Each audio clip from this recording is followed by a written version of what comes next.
Allez, bonjour à tous, bienvenue sur la chaîne SRC Endurance. Voilà, donc aujourd'hui, je me posais une question.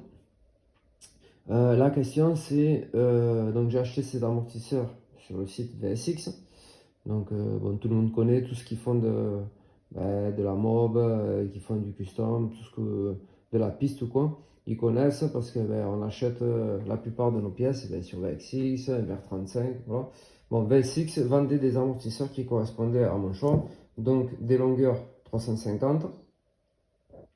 Et la question que je me posais, c'est que, ayant fait quelques courses avec, je trouvais que l'amortisseur était réactif et mou en même temps.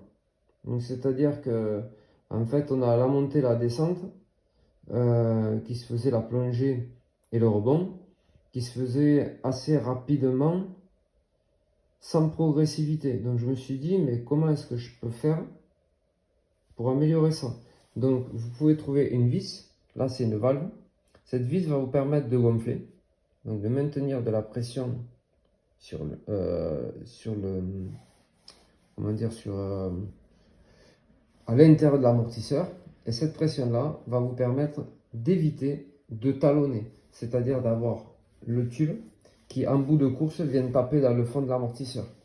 Donc il va retenir, et donc l'air étant compressible, mais comment dire, va vous servir comme si vous auriez un bout de caoutchouc au fond, sauf que ça sera un peu plus progressif. Donc vous aurez l'étape de fin, donc c'est l'air. Vous avez l'huile, le laminage, donc ça va agir sur la plongée.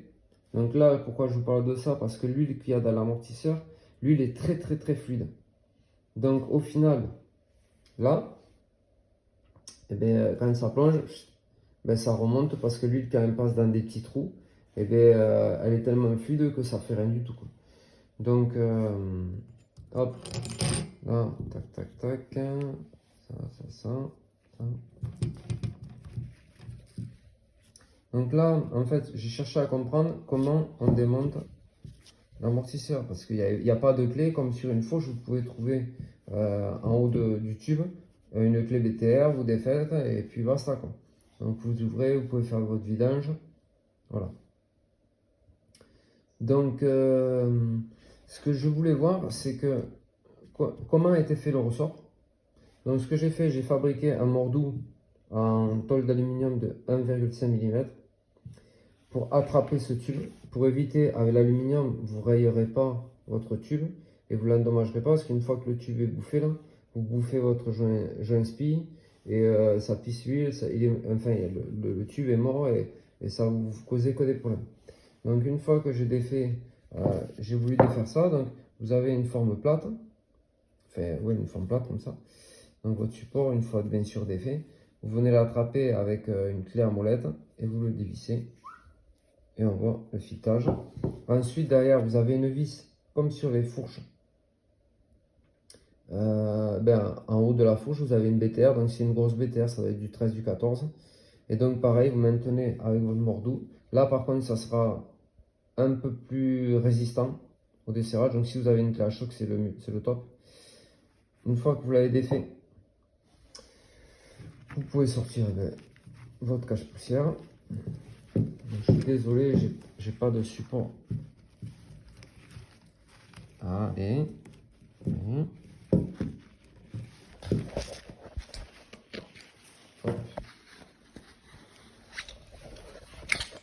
Hop. Là. Voilà. Donc là, vous avez une bague. C'est juste un cache. Donc là, hop, votre cache-poussière vient dessus. Tac. Je pense que c'est plus esthétique que utile.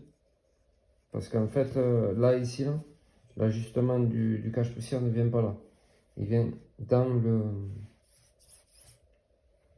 le four.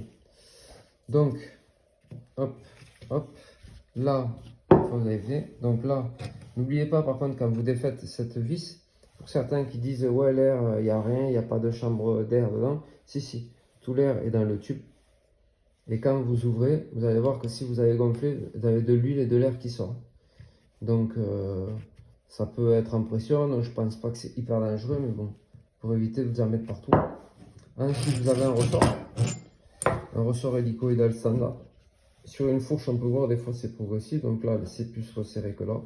Donc là, ben, c'est descendre, monter, c'est pareil, quoi. Il va agir, même si je suis pas très technique, il n'a pas une forme spéciale et il n'est pas prévu pour avoir plusieurs effets.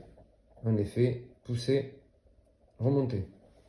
Donc là, moi je voulais, comme l'huile, j'ai regardé, l'huile vous avez un volume de 30 millilitres, 30-40. Et donc l'huile étant très fine, je veux passer sur une l'huile en 15W, mais vous pouvez mettre 20W ou 25. Moi je verrai, peut-être j'augmenterai au fur et à mesure, après plusieurs essais. Donc je vais remplir mon huile. Le ressort, ce que je voulais, c'est diminuer un petit peu la plongée. Alors en le raffermissant, parce que sinon il faut, je sais plus, il y a un truc qu'il faut faire, une modification au fourreau pour diminuer la plongée. Moi ce que je fais en fait, je vais raffermir, donc le comprimer et lui donner plus de réactivité. Donc pour ça, j'ai pris un roulement de vilebrequin, j'ai coupé la cage extérieure et j'ai gardé l'intérieur. Donc l'intérieur, en fait, je vais hop, le mettre là. Et une fois,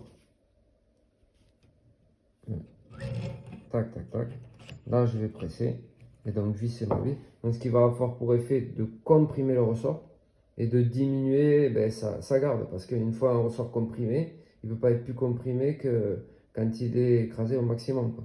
Donc avec une huile plus épaisse et un ressort plus comprimé, je vais diminuer ma plongée.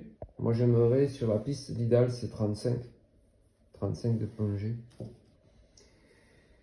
Et du coup avec une huile plus épaisse, j'aurai un amortisseur qui sera plus progressif et en même temps plus ferme. Donc voilà, j'essaierai, je ferai des tests et je vous donnerai mon avis sur après ce que ça donne sur piste, s'il y a vraiment un intérêt ou pas.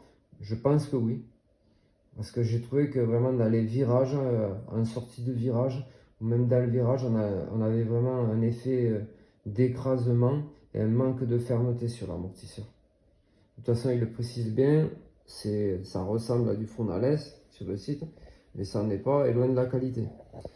Donc si vous, comme moi, vous n'avez pas les moyens d'avoir des Fronales, mais que vous êtes toujours en recherche de petites astuces, soit je pense qu'il y a la possibilité de trouver des ressorts. Il y a des sites comme ça où vous pouvez changer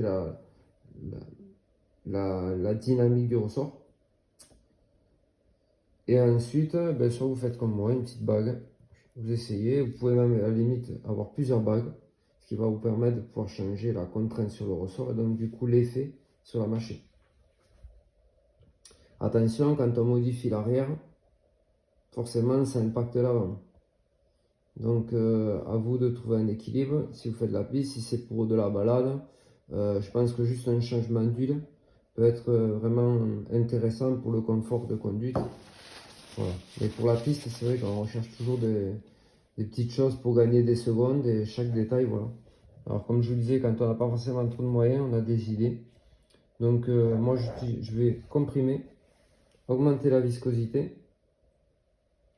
Et puis voilà. J'espère que ce tuto vous a plu. Et n'hésitez pas à me mettre des commentaires si vous voulez que j'améliore des choses ou quoi. Bonne journée à tous.